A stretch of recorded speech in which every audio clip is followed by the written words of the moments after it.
I sent the picture, Rapi. Okay, perfect. Thank you. Okay. Okay.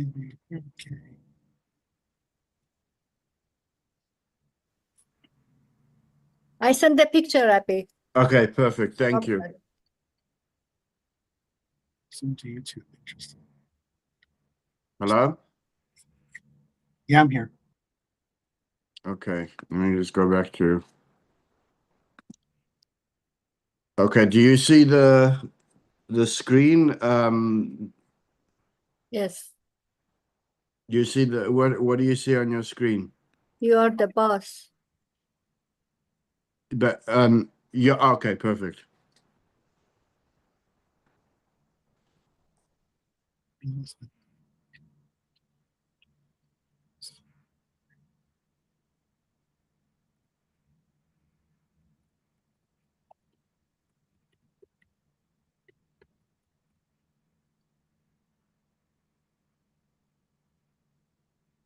All right, Daniel, I sent it again. Thank you. Got it. Okay, so you see the Jewish inside, yeah? Yes. Okay, but now I can't see you guys.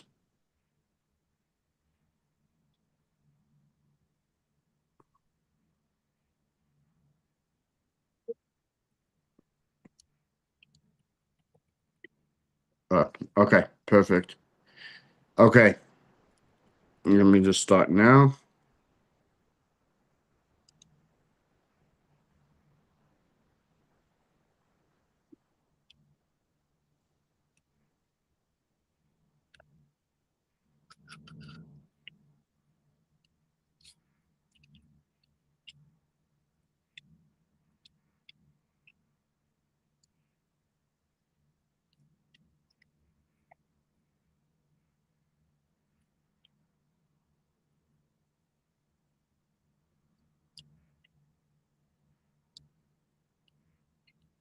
Okay, perfect. You guys ready?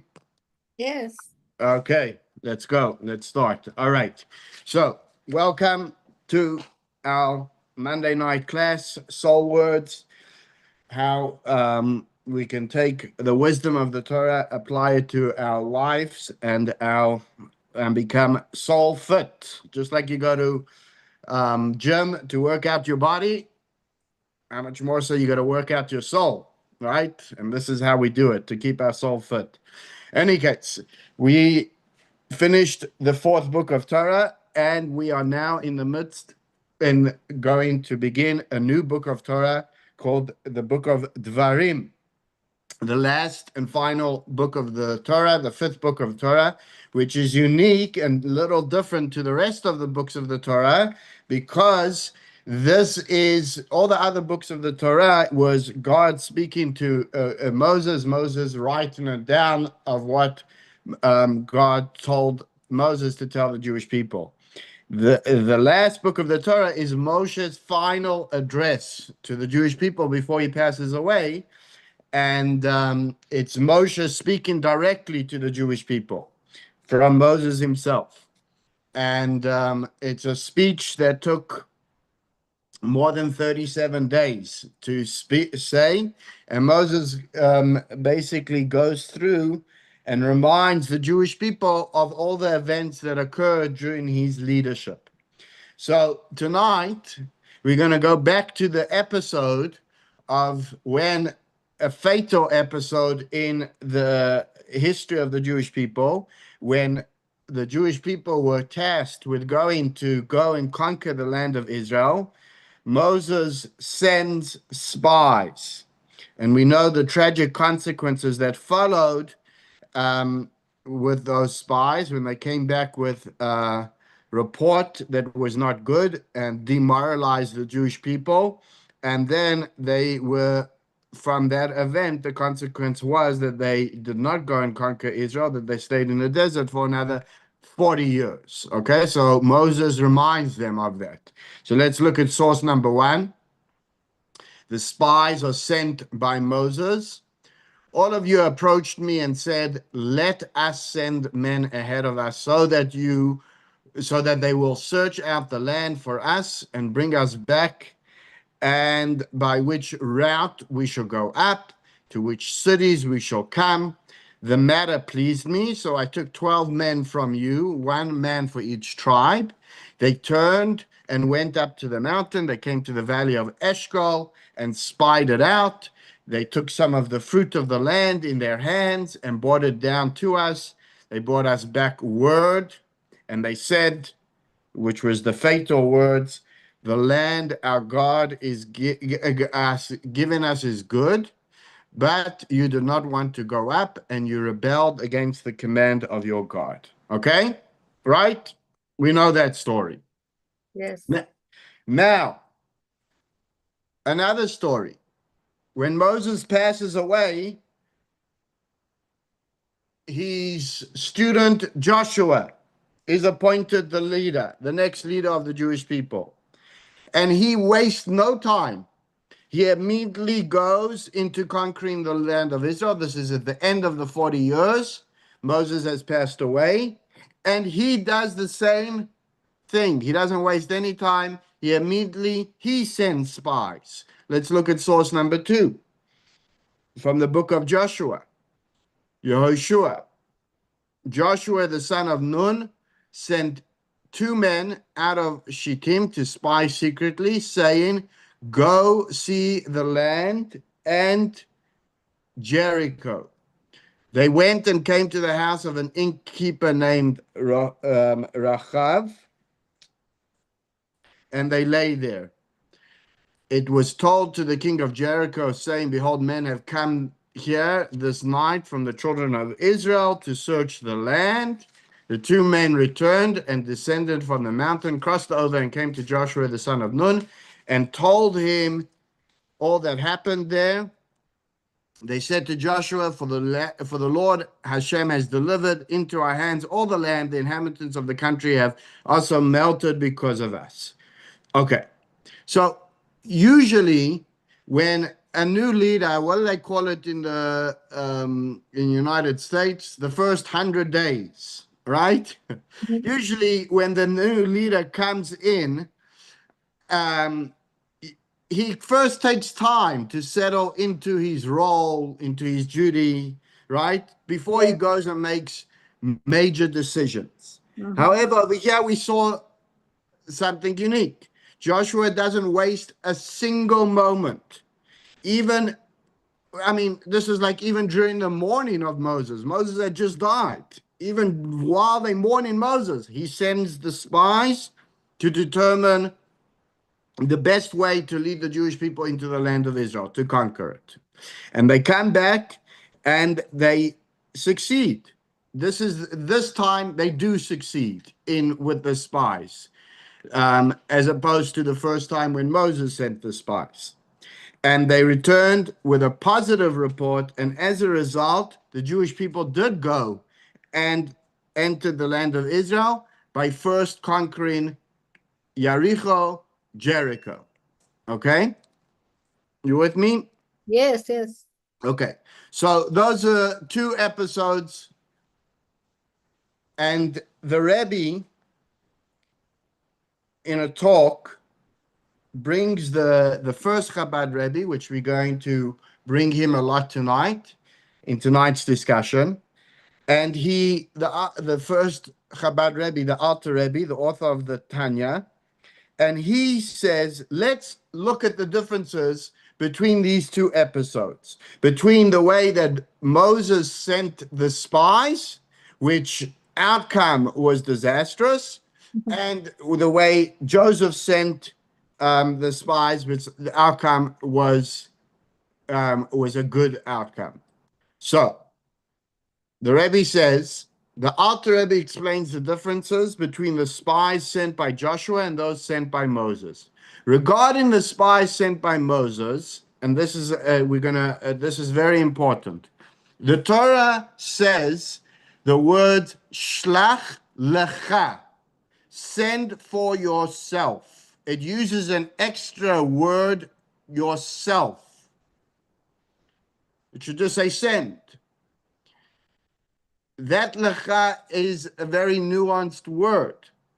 And the sages picked up on that word, and Rashi in particular explained why that extra word lecha for yourself, because it's pointing out that know that this decision of sending the spies, lecha, is your decision.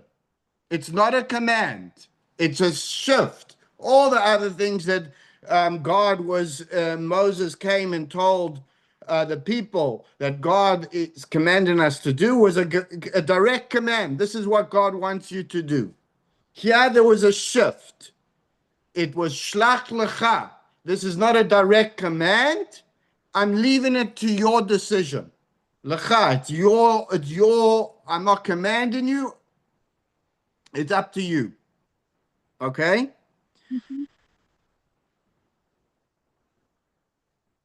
Whereas when it came to Joshua, it doesn't say it was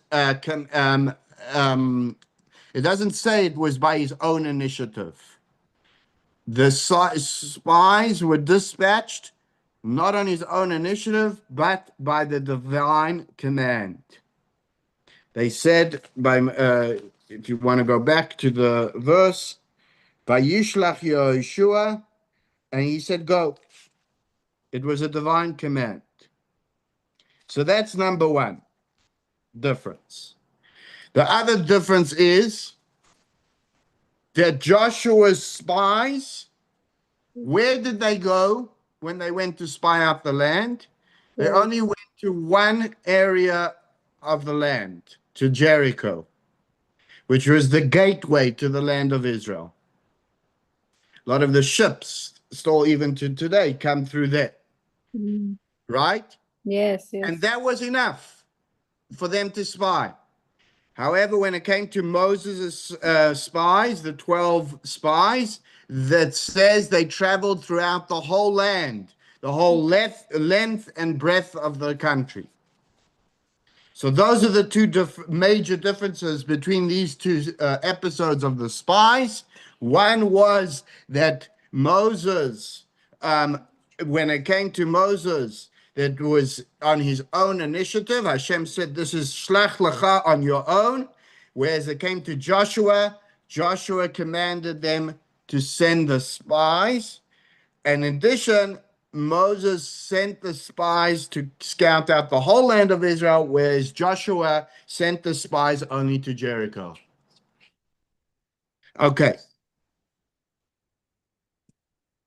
What's that got to do with us today?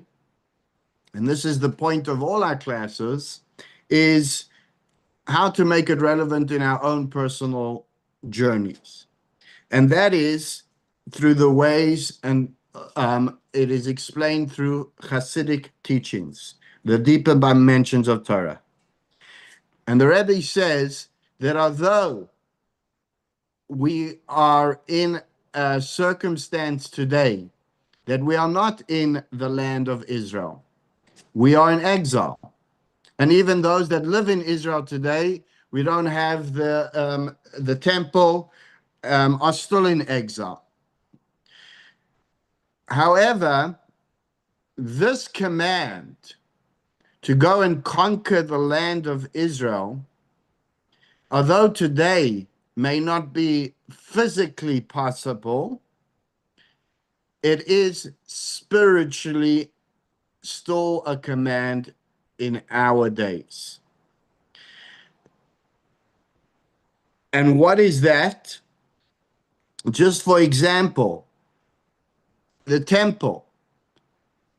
In the days of when the temple stood, they would have sacrifices. They would give the sacrifices on a daily basis and on the holidays and on certain situations. Today, we don't have the temple. We don't have the sacrifices. But our sages explained that through our prayers, right, we, in a spiritual sense, still continue to have is in place of those sacrifices that we did during the temple. Torah study as well. it says that when you study the laws of the sacrifices and the laws of the temple, it's as if you are like giving a sacrifice. So the Torah study also replaces that. So our Torah study and our prayers. So today, similarly, our own work, you see, the land of Israel can be compared to our own body, our own self. And each one of us has the duty and the task to conquer oneself, to ultimately, we are all born with the way we are born, the tools that we are given, the environment we are placed in, and God has his specific reason for each and every one of us, for that soul to come down to this world with their particular resources, their particular talents, their particular character traits, as well as into their particular environment, because they have a duty, they have a goal, they have a mission. And that mission is to conquer with what they are given, to conquer. That's their spiritual work. That's their journey that they have to do. And that is similar to what we're talking about here as conquering the land of Israel. We each have our own land of Israel that we need to conquer. That means our own life journey. That's our task. So, and eventually when we each do our own spiritual work, our own journey, our own work on ourselves, our own conquest, then that will bring the real conquest, which is Mashiach. So you understand? That's Yes. our own conquest that we have to do. Mhm. So bringing it back now to these two episodes and these two approaches, Moses' approach to how he went about to conquer the land, and Joshua's approach, we could see how to utilize it in our own conquest. As the Rebbe says, there are two approaches when it comes to spiritual conquest, when it comes to our own spiritual work that we have to do. One approach corresponds to the way Moses went about it, the way Moses sent the spies, which was, again, Moses sending the spies was For his them. own personal judgment. Mm. God makes it very clear. That's your own decision, your own personal judgment. I'm not commanding you. And the other way, we see how Joshua didn't give it as a voluntary command, a voluntary take. Joshua sent the spies. It was very explicit that to go and carry out God's command. So what's these two different approaches when it comes to our own spiritual work? And the explanation is as follows. It's a beautiful explanation. And it comes from the inner dimensions of Torah, which I'll explain. You see, when it came to Joshua, Joshua came and conquered which part of the land? Jericho. Jericho. In Hebrew, Yericho relates to the Hebrew word reach. What does reach mean? Reach means fragrance, smell. Mm. Is that the same root as ruach? Yeah. Similar, yes. Okay. So the Alter Rebbe explains what is that significance of Reach and Jericho. What is it? What is the distinct characteristic of a fragrance? A fragrance is not the thing itself. It's not the object itself. It's the scent. It's the emanation of it. It's the expression of it. And it's not even out of all the physical senses, it's actually the most spiritual one, because it's not something that you can put your hand on. It's not something that you can point to, right? And the Talmud actually says, what is something that the soul enjoys that the body does not? And that answers fragrance. In fact, when we do Havdalah, when we take out Shabbat, during the, and this only applies Saturday night when we do Havdalah, because if we do Havdalah when it's not Saturday night, we don't even do that. We say the blessing of a fragrance. Why do we do a fragrance, Besamim, on Saturday night?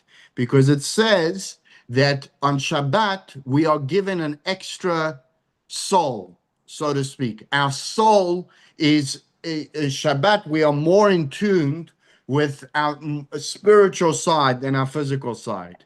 So when Shabbat comes out, it's kind of down, and it's a downer for the soul, because it's going back into more in touch with its physical and material side. It's got less of that attuned to the spiritual, the soul. So to give it a little bit of an up feeling, we take a spice and smell it. That's the reason why we do a spice on Havdalah. Why? Because spice, fragrance, smell is something that's in a way more spiritual, because it's less physical. It's and it's very the main thing is it's exterior. It doesn't you can't say you say it gives off a smell, but it's not the thing itself, right? It's not part of the substance.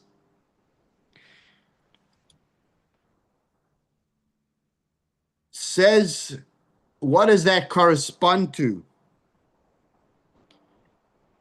with the soul?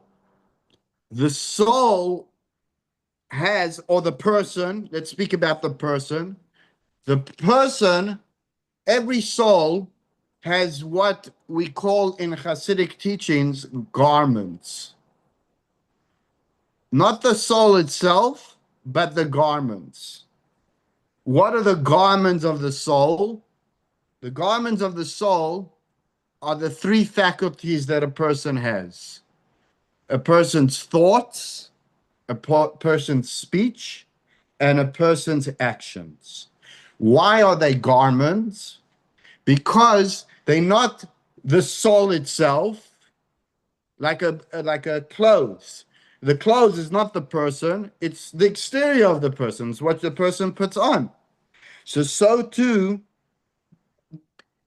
the three faculties of the soul, our thoughts, our speech, and actions, are like the garments of the soul. They're not the soul itself.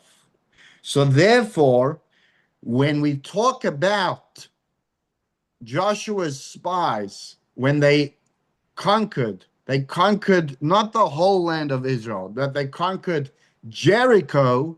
We're talking about the spiritual conquest when it comes to the soul, of conquering our outer. Jericho was like on the outside of Israel. Our outer part of our soul, which is the garments of the soul, the fragrance of the soul, the exterior part of our soul, which are the garments, which are thought, speech, and action. You with me? Yes. Yes. You get it? Now, as opposed to the land itself, the land of Israel. There's Jericho, and then there's the actual land of Israel. How many nations, Daniel, did they conquer when it came to the land of Canaan? How many nations were there? that they had There to were conquer? 7. Very good. They were supposed to conquer them, but they didn't. Correct. The land of Israel had 7. The soul has 7 what? Oh, from emotional, Correct. yeah, spherot. Great. Right? We know the diagram. The Yeah. soul has 7 emotional traits, 7 emotional, starting on the right, then the left, then the middle, then the right, then the left, and the middle, and the middle, right? Yeah. This is reflected on the land of the 7 nations. And these traits, I would call them maybe character traits, okay, Mhm. are not just the soul's garments. The soul has inner faculties, which is its intellect and its emotions, which is basically part and parcel of the person himself. Okay? Yes. So, so let's go back. When it comes to Jericho, the Zohar explains that Jericho is like a fragrance. The fragrance is exterior. The soul's garments are the person's, the way he interacts, not kind of with others, or to act with others, right? Mhm. Like the difference between food and a fragrance, food can go and enter the body and remain in the body, and it encompasses the body. Fragrance, it doesn't become part of the thing itself, or it doesn't even become part of me. I go in, I smell something, and then it passes, right? Mhm. It's exterior. Whereas the inner, so when it comes to the soul, what are those exterior faculties of the soul? Those are the soul's garments, which is the way the soul expresses itself through thought, speech, and actions. It's not the person himself, it's not the soul itself, but the means to which the soul expresses itself outwardly. Right? Yeah. The land of Israel, by contrast, alludes to the 7 emotional attributes of the soul. The 7 Canaanite nations represent the 7 negative traits of the person that a person needs to conquer within himself. Every one of us, we're created with 2 souls. We have our animalistic soul and our godly soul. And our animalistic soul also has those character traits, those 7 character traits. And that's why in every character trait, there's the positive element of that trait and the negative of that trait. And our duty, our task is to conquer those traits. It's our own inner enemy. It's our own inner animal that we need to basically control, direct. Each and every one of us has that inner animal that resides in our heart, and our duty is to conquer it. And so, just as those 7 nations were inhabiting our land, the land of Israel, which we needed to conquer, there are 7 corresponding negative traits within every person. And like I said before, every trait has a positive element or negative element. So that within a person, we have, and obviously it goes into each and every person has their different unique challenges. But generally, when we talk about a person, everyone has the challenges of having misplaced love, misplaced fear, misplaced discipline, misplaced shame, misplaced guilt, misplaced desires. And our duty is to conquer and to transform it into positive. Just like they have to conquer the 7 nations. You with me? Yes. Yes. It all makes sense, the spiritual aspect of all this? Mhm. Yes. So now, remember, when it came to Joshua, Joshua gave them no choice, in a way. It wasn't a voluntary command. If you want to do it, do it. He said, explicit command, go and capture it. But he only said to Jericho, sent them to Jericho. And the Rebbe explains, this is why Joshua commanded the spies only to Jericho. You see, when it comes to our behaviors, as well as our thoughts, as well as our speech, that is something that a person has the ability to control. Therefore, when every individual is commanded to examine these 3 garments of the soul and to make sure that he's having the correct thoughts, the appropriate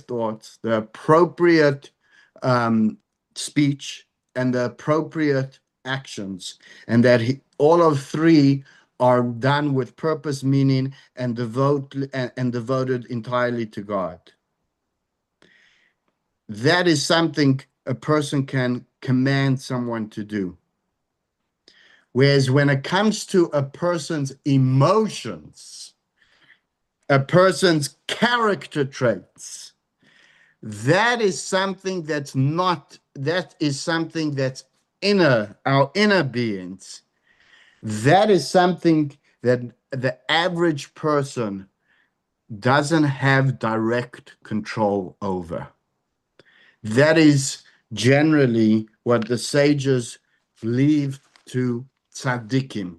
You see, in Tanya, this is why I love this class, because we get to learn a lot of Tanya over here, which I love.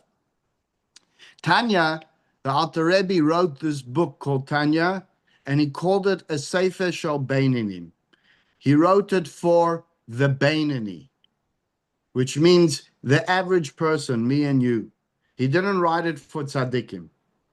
Because he says, and the Alter Rebbe explains in his Tanya, that our main focus of our spiritual work is not to change our character traits.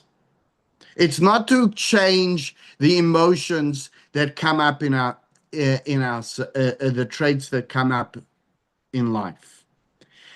Our focus, because that's something that is very hard to change. Number one, especially when it comes to you, number one rule in life, you can't change other people. So we have a hard time changing ourselves. There's no ways you're going to be able to change other people. So when you think about other people's character traits, and there's no way you're changing them. Okay, so that's number one. For sure not. Because even when it comes to ourselves, our own traits that we are inborn are something that we are not easily conquerable. That is a task that a tzaddik has been able to transform his traits. What is something that is in direct control, that we can control? Those are the garments. That's our exterior aspects of our souls. That is our behaviors. We can master. We can master our speech. And guess what? We even have the ability to master our thoughts. And this is where it really counts. We can be in complete control, says the Tanya, and this is in the hands of everyone, a Beinani. Complete control over our thoughts, of our speech and our actions. That is the way God built us. God built us in a way that it's not so easy to change the inner dimensions of the way we are, whether it be from nurture or whether it be from nature. But when it comes to our behaviors, when it comes to our actions, when it comes to our speech, that's something in direct control of everybody. And that is why in Hasidus and in Tanya, they refer to those three faculties as garments of the soul. That metaphor is deliberate. Why? Because clothing, garments, is something that you can put on and you can take off, right? Hopefully, we all change our clothes once in a while, right? Hopefully, it's more than just once in a while. And so too with our faculties. If we are acting negatively, we can change that. If we are speaking negatively, we can change our speech. If we are thinking negatively, we can change that too.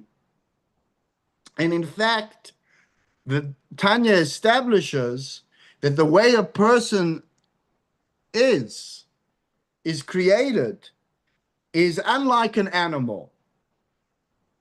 Why? Because an animal is on 4 legs, right?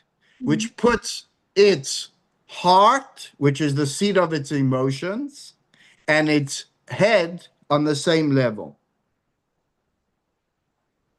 You know why? Because an animal does not have the ability for its mind to control its heart. Cannot rule over the heart. In other words, but man was created on 2 feet, with his head above his heart. Because man has the ability, and this is what Tanya says, that makes a fundamental principle, that every single person has an innate ability to restrain what its heart tells it to do. You can discipline yourself from the thoughts that you have. You can discipline yourself from the actions we do, and we can discipline from ourselves on the way we speak. Right? We may not control our impulses. We may not control our what may arise within us, our temptations, right? But our words, our actions, and what we do with those impulses, that is a free choice. And it starts, by the way, with our words, and it starts with our actions. You know, the biography of the Rebbe, if you haven't read it, you should read it, by Telushkin. He has there a whole chapter where the Rebbe was particular to use certain words when it came to positive speaking. For example, the Rebbe would never use the word deadline because of what it connotates. He would always use the word, instead of deadline, due date, because it connotates more birth. It's a positive way of speaking, right? Another example, the Rebbe encouraged, and he had the director of the hospitals in Israel. There used to be the hospitals in Israel used to be called Beit Cholim, which means the house of the sick. And the Rebbe encouraged them that they shouldn't call the house of the sick. They should call it Beit Refuah, house of healing. You see the difference? So you never even know. Just the way we talk makes a difference, right? And it starts with that. And that's something that we do have absolute control in. And you may ask me, okay, that's fine and well. The things I do, yeah, you're right. I have control on what I do. The things that I speak, yeah, I can control my words and be more particular and make sure I don't say I speak more positive. But really, I can really control my thoughts,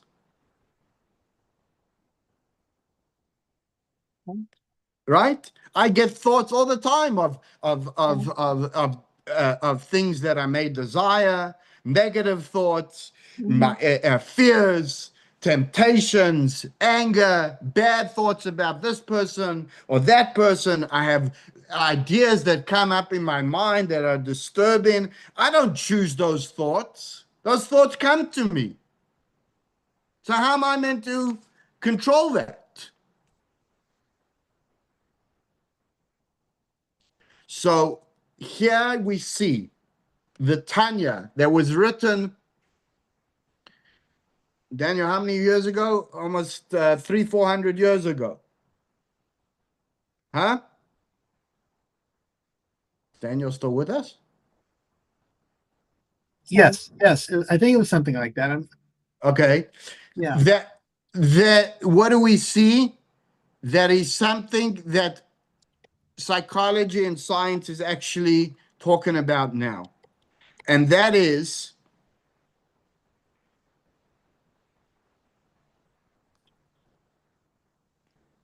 number one is what neuroscience have discovered, that our brain, the way it functions, is that it makes pathways, right? And through neuroplasticity, we actually can train our own brains. And this idea that, it used to be that therapy used to say, if you have anger, you have to let it out. You have to take it out. You have to think it.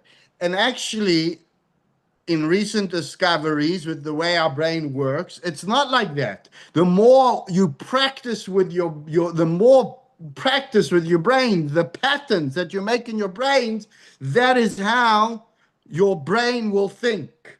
So if you keep thinking negative thoughts, you will think negative thoughts. If you keep having anger patterns, you will have anger patterns.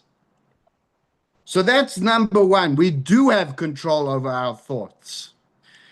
Number two is, and this is especially when it comes to temptation thoughts or instinctive thoughts, yes, it's true. We can't control what comes to our mind.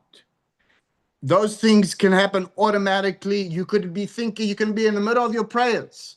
You can be in the middle of doing something really good and you get disturbing thoughts. Mhm. And we all made with, because we are all human and we have animalistic soul, like we said before, right? And these thoughts arise from our subconscious into our conscious. Yeah. Yes, those initial thoughts, what we have, is not in control of a person. It's simply part of human nature. So there's no reason to beat yourself up about it. There's no reason to feel guilty about it when those thoughts come. And the Alter Rebbe actually also says that if those thoughts come at a time when you're praying or at a time when you are doing good things, it's an indication that it's coming from the animal soul, because the animal soul wants us to be disturbed during those times. So, in fact, it's just the indication that you're doing good. So, don't beat yourself up about it that you had those thoughts, because it's just an indication that you're really doing good. It means that your animal soul is getting threatened, right? Wow, that's So, interesting. the where where do we have control? Because we did say that it's a garment. Remember, our thoughts are not our inner beings, or they are only garments. They are something that we do have control, that we can change. You see, the real test, the real challenge is not to dismiss those initial thoughts. That's something we don't have control of. It comes from our subconscious into our conscious mind. The challenge is is once we become aware of those thoughts and conscious of that thoughts, do I entertain those thoughts? Do I take that second look? Do I dwell on it? Do I sit with that thought for a long time and develop it and allow it to occupy my mind? Do I allow it to sit with me and I can't think of anything else? I can't be productive because I'm so angry about this and this or that. Or do I say, you know what? It's true, but it's not for now. Mhm. Right? Yes. That's where it comes in. Is the second thought, basically, or the second look. And that is the bottom line where you have control, is how long you're going to dwell with that thought. Right? And Tanya teaches us that yes, we're not accountable for all the involuntary thoughts that arise because we are all human beings, right? And it's natural. We're not angels. But the moment those thoughts arouse in our consciousness, now it's our responsibility what I do with the response of those thoughts. Whether I allow the thoughts in my mind to do I let it keep thinking on it? Do I let it express itself into speech? Do I let it translate into actions? Those are all direct. Those are things I can master. You get it? And Yes. that's why Joshua was able to command them. Was able to say, go do it right away, because that's something that you can master, that you can conquer, that you can be direct, you can be the boss over, right? You can be the master over those things. What about your traits? So that's where the Tanya makes a distinction between the Beinoni and the Tzaddik, between the average person, us human beings, and a Tzaddik. A tzaddik has the ability to focus not just on his thoughts, speech, and actions, but to focus primarily on transforming his heart's emotions. And that is a level that's not attainable by all. Because what's in our heart is not a matter of free choice. So that's why when Moses sent the spies to survey not just the exterior of the land of Israel, Jericho, but the entire land of Israel, symbolizing the task of refining all the emotional traits, the Torah says, send them shlach lecha, if you wish, because that's something that you can't completely transform.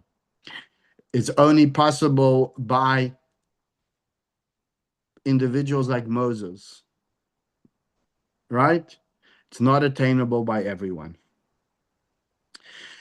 Let me just share a quick story before we continue. There was once a chassid that came to the Maggid, the student of the Baal Shem Tov, the successor of the Baal Shem Tov.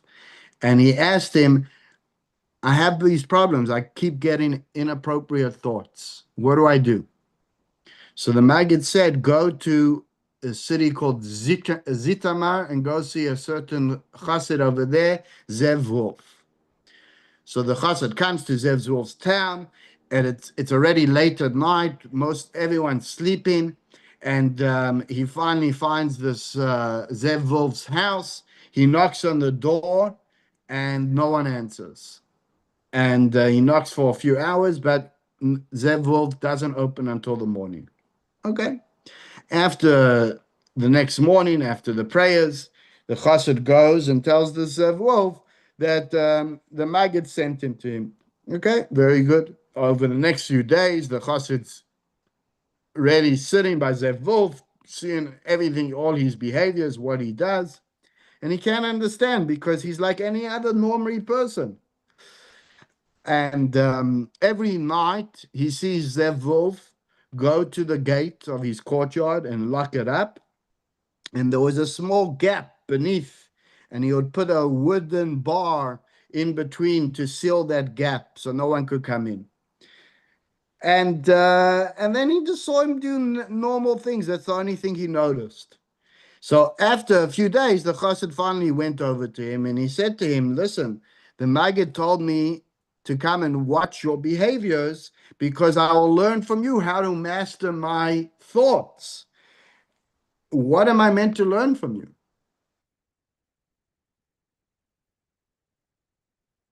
Remember you came to my home in the middle of the night?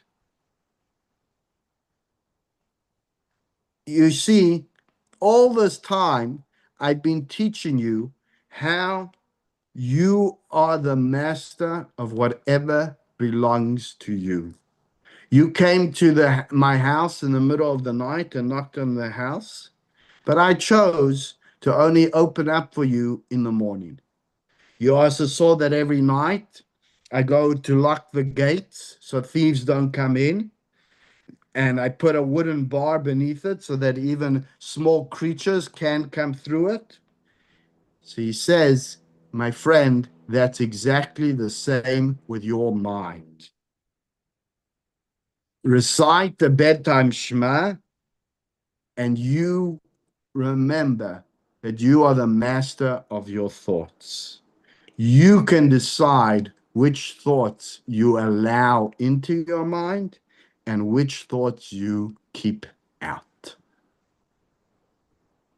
You see, that's the story. And that's something coming from a chassid way before neuroplasticity and all that. You decide what thoughts you let enter your mind and what thoughts you keep out. Right? Yes. Okay. Now, the Rebbe says the Torah is eternal.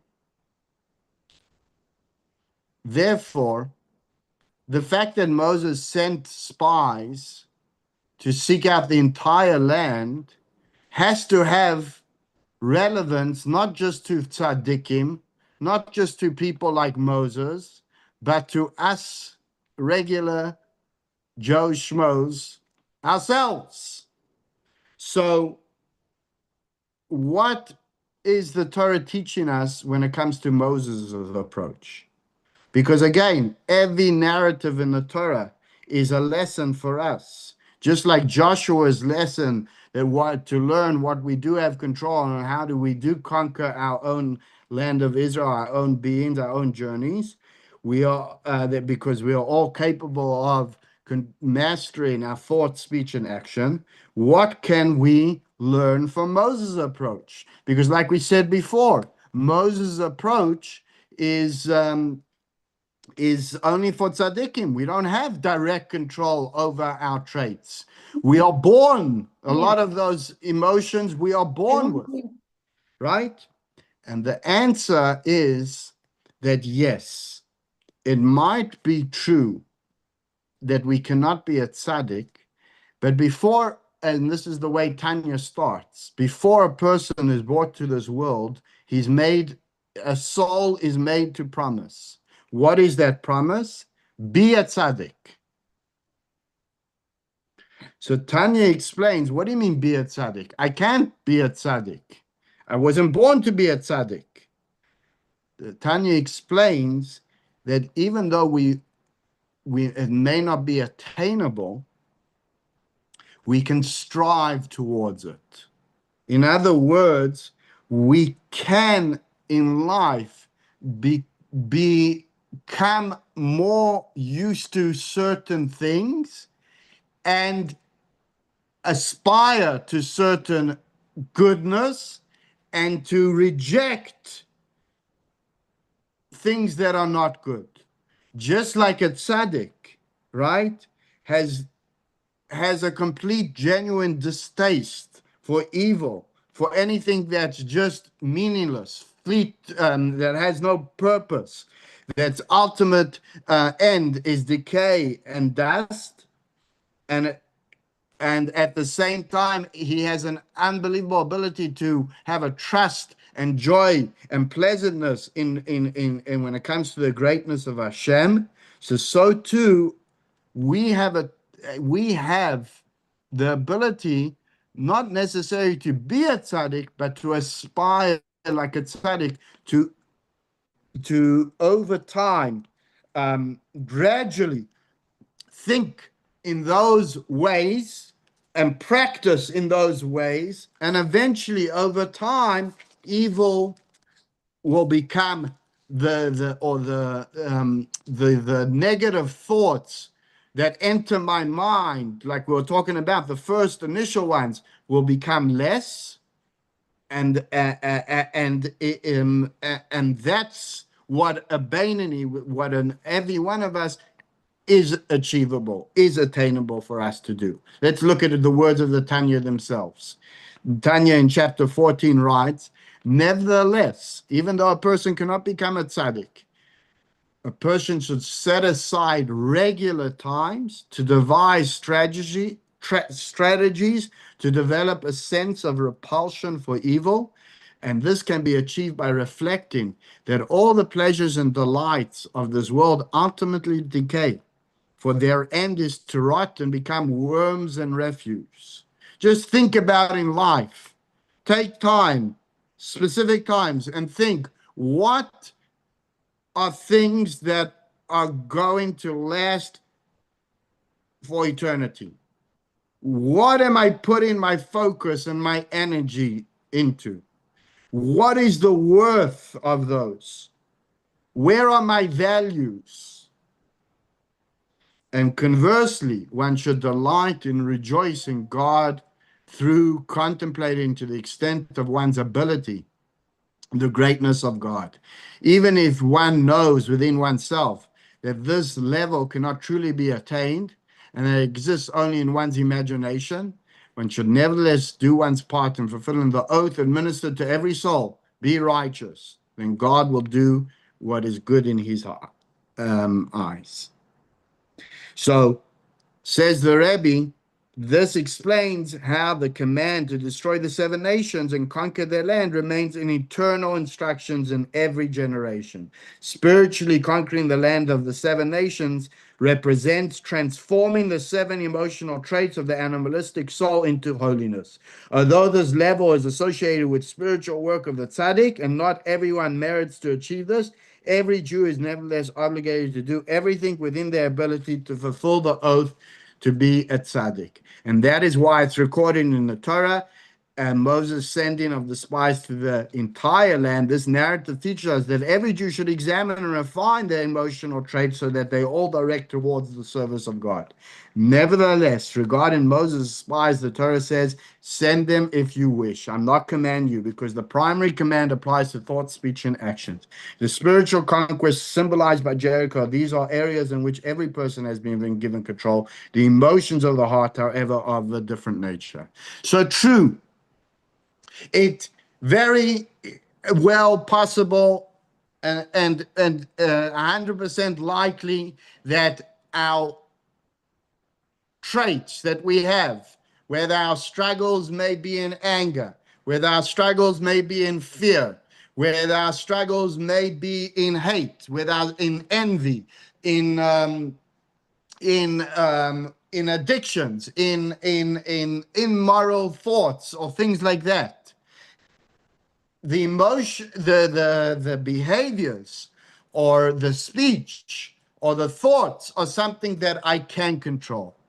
The inborn character traits I have is something very hard to change. It's something that we're gonna every day gonna wake up and have to battle with it, and have to keep. We can't change it. We can't transform it.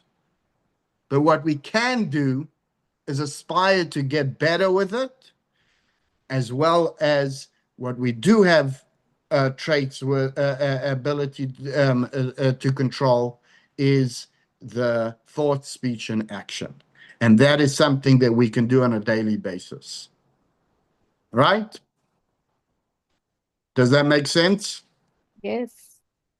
Okay. I just want to end off with one important, beautiful idea, is why? Why does Hashem make it so? Why is refining our character so difficult? Talking about changing other people, like I said before, you can't change anyone. The only person you can change is yourself.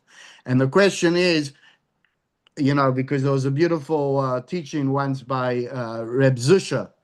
Reb Zusha says like this, that when he was young, he thought he could change the world.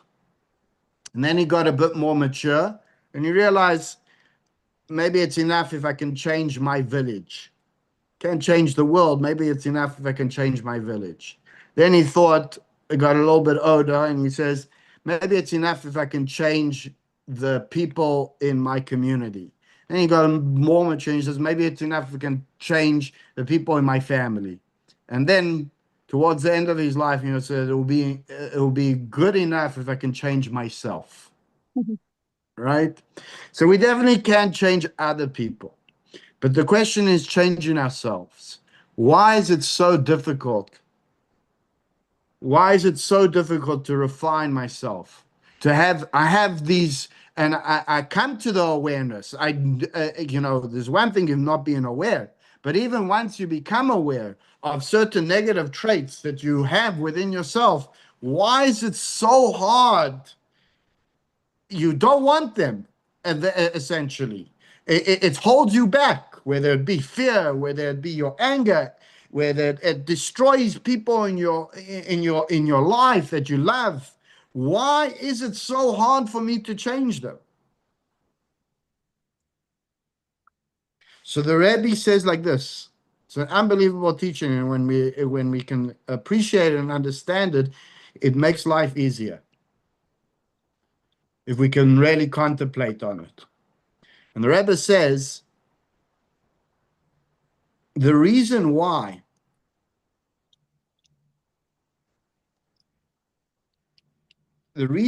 thought, speech, and action are under a person's control, while the emotions of the heart are not, is that thought, speech, and actions, like I said before, are the garments of the soul, are the exterior parts of you, which is like a garment.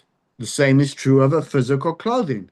Although we all need clothing, we all need to, for reasons of modesty and also protection from heat and cold. But clothing is something that you're still able, with a little bit of effort, to remove. Moreover, as well as you don't have to, not bound to wear a particular clothing. You can change or replace them at any moment.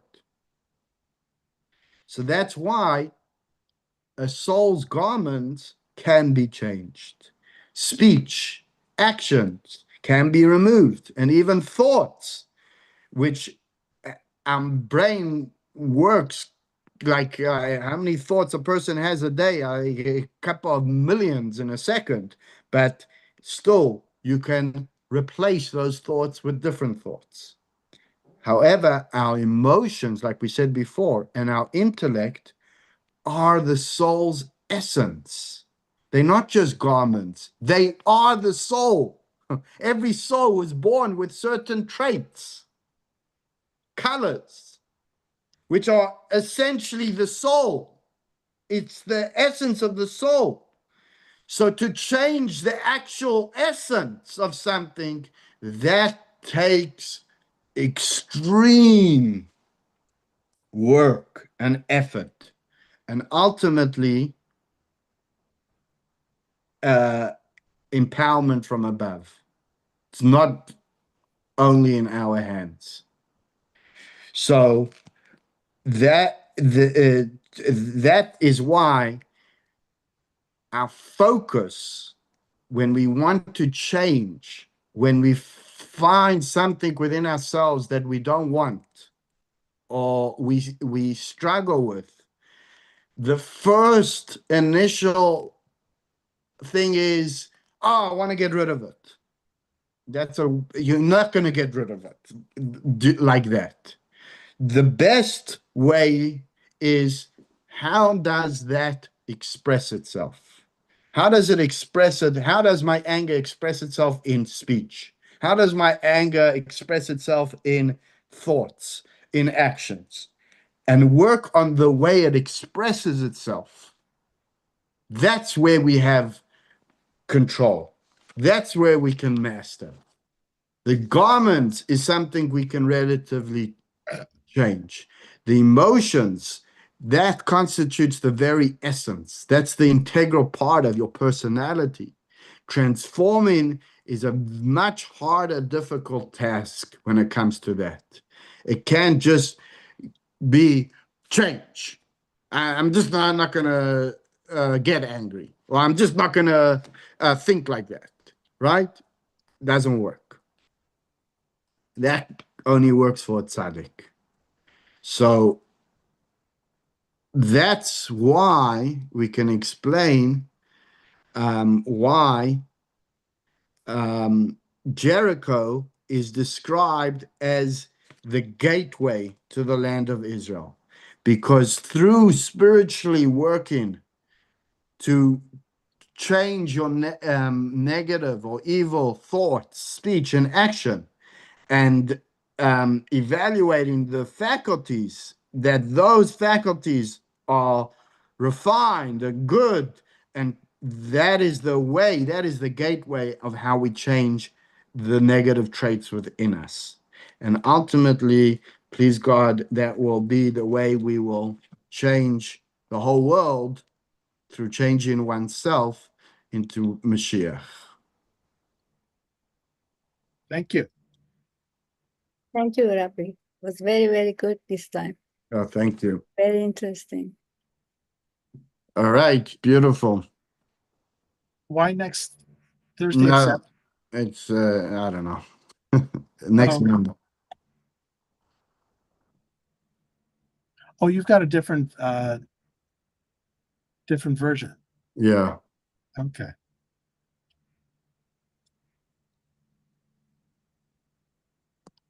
All right. Thank you very much. Okay, You're thank welcome. Have a wonderful night. 1, You 2. too. All right, have a good night.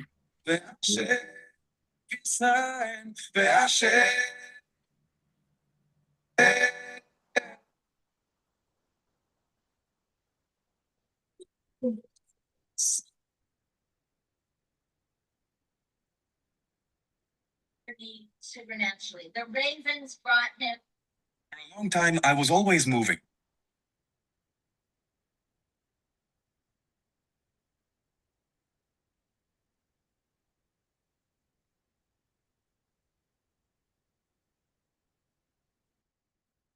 For a long